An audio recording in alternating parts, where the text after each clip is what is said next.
आर्या जाताना रडत का गेली असेल? असं का बघत होती माझ्याकडे? खाजगीत जाऊन विचारलं पाहिजे.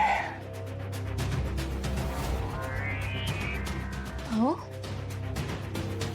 कुठं हरवलाय? आर्या ताईंच्या विचारात हरवलात का काय? अहो, बघितलं ना गावात काय घडतंय. सगळं विचित्र घडायला लागले. आर्या मॅडमवर कोणी हल्ला केला ते अजून नाही कळलं. बरं, त्यांचा भाऊ पोलीस आहे तरी त्यांच्या बाबतीत असं काही घडतंय. वाईट वाटतं हो. बरं, आर्या मॅडमचं नाही, मला तुमची जास्त काळजी वाटायला लागली. माझी? हा. का? अहो, बघितलं ना आर्या मॅडमच्या बाबतीत काय झालंय ते तुमच्या बाबतीत झालं तर श्यामल वहिनींच्या बाबतीत काय झालंय बघा की. तुम्हाला काय झालं तर मी नाही जगू शकत हो तुमच्याशिवाय. हो, किती काळजी करताय माझी. नका एवढी काळजी करू. माझ्या बाबतीत तुम्हाला जसं वाटतंय तसं काय नाही होणार. आणि मला नाही वाटत तुम्ही असताना मला कोणी हात लावल. तुम्ही आहे की माझं रक्षण करायला. कराल ना रक्षण माझं? आयुष्यभर सोबत राहाल ना माझ्या? कायम तुमच्या सोबत असं नाही, काय काळजी करू नका. हम्म. मी निघू दुकानावर, काळजी घ्या.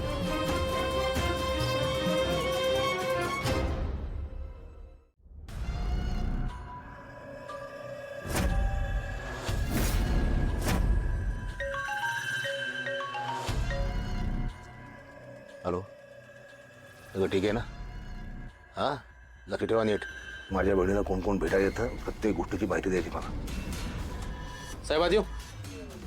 चल रे चल. कोण आहे हा? साहेब, साकेतचा फोन ह्याच्याकडे सापडला. तुझ्याकडे कसं काय आला साकेतचा फोन? अहो साहेब, मी काय केलं नाही साहेब. अहो साहेब, मी चोर नाही साहेब. मी काय विचारतोय, साकेतचा फोन तुझ्याकडे कसा आला? अहो साहेब, मला सोडून द्या, मी काय नाही केलं साहेब. साहेब, ट्रकामध्ये काय पडला? ट्रकामध्ये सापडलं. येडा वाटलं मी, येडा वाटलं मी. रोखतो नाही साहेब. नीट बघ. जामकर साहेबांनी चांगली सिक्युरिटी लावली आहे तुमच्या घराबाहेर. बघा, डायरेक्ट पोलिसच ठेवलेत बाहेर. तुमच्या भावाला लईच काळजी आहे बाबा तुमची.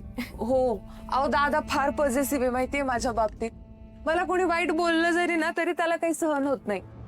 तुम्हाला सांगते, आजपर्यंत ज्यांनी ज्यांनी मला त्रास दिलाय त्या सगळ्यांना डायरेक्ट हॉस्पिटलला पोहोचवलंय दादाने. अहो, एखाद्याचा जीव घ्यायला पण पुढे मागे बघणार नाही तो, माहितीये. तुम्हाला सांगते, ह्याच गोष्टीमुळे मी बऱ्याचशा गोष्टी दादाला सांगतच नाही. आहो, तर बघितलं ना कशी सिक्युरिटी लावून ठेवली आहे बाहेर. त्यामुळे मला माहितीये माझा भाऊ मला काहीच होऊ देणार नाही. किती दिवस किती दिवस त्यांच्यावर असं अवलंबून राहणार तुम्ही? तुम्हाला खमक व्हायला पाहिजे आर्याताई. असं कोणी हल्ला केल्यावर तुम्हाला परतवून लावता आला पाहिजे. नाही, बरोबर आहे तुमचं. अहो, दुसऱ्याने केलेल्या हल्ल्यासाठी माणूस रेडी असतो. आपल्याच माणसाने धोका दिला तर? हिला माझा संशय आलाय की काय? साकेतच बघा ना, मला तर झाल्या गोष्टींवर अजूनही विश्वास बसत नाही. अहो हा, पण आता गोपाळजी म्हणतायत ते शक्यताही नाकारता येत नाही खरं तर. हो, आमचे हे माणूस ओळखायला एकदम हुशार आहेत. त्यांनी त्याची तुमच्यावरची वाईट नजर ओळखली होती म्हणून त्याला राग आला. साकेतची तुमच्या पैशांवर पण नजर होती असं हे म्हणाले. आर्याताई,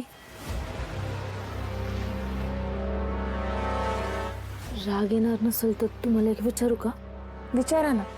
त्या साकेतनं खरंच तुमच्यावर बळजबरी केली? अहो नाही नाही लालिताई, हो असा फक्त दादाचा गैरसमज झाला होता.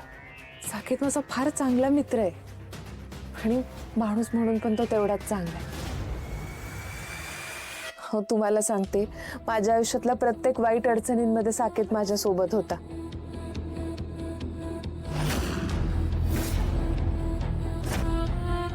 त्याने मला पहिल्यापासूनच खूप मदत केली. हा व्यवसाय सुरू करताना माझ्यापेक्षा जास्त एक्साइटेड होता तो. एवढी मदत केली मला, कधी 1 रुपयाचा मोबदला मागितला नाही. नंतर नेमकं काय, कुठे आणि कसं बिनसलं ना ते काही कळतच नाही लालीजी. तू माझ्या नवऱ्याच्या मागं लागलीस तिथं बिघडलंय. आणि आता तुझं सगळं आयुष्य बिघडवणार आहे मी, संपवणार आहे मी तुला. साकेत माझ्यावर वाईट नजर ठेवणार नाही एवढं मला माहिती आहे ललिताई. हा, आता गोपाळजींवर जो हल्ला झाला, पण माझ्या घरावर जो हल्ला झाला तो साकेतने केला यावर मला डाऊट. तो आपल्या गावातला सिरियल किलर. माहित नाही बघायला आलीची, काही कळतच नाहीये मला. नाही, बरोबर आहे तुमचं, पण आजकाल कुठल्या माणसाचा भरोसा देता येतो का? कधी त्याला राग येईल, त्याचा गैरसमज होईल, तो राग डोक्यात जाईल आणि माणूस होत्याचं नव्हतं करून बसेल. काहीच सांगता येत नाही. आणि कधी कधी काय होतं ना, आपल्याकडून नकळत लई मोठी चूक होऊन जाते आणि समोरच्याला त्याचा लई त्रास होतो. त्या त्रासातून मग तो कुठल्याही थराला जाऊ शकतो ना. ते आहेच. जाऊ द्या, तुम्ही नका लय टेन्शन घेऊ. ती आमटी आणली नंतर खाऊन घ्या. थँक्यू ललिताई. 2 मिनिटं मी चहा गाळते, आपण बाहेर जाऊन बसू. हं?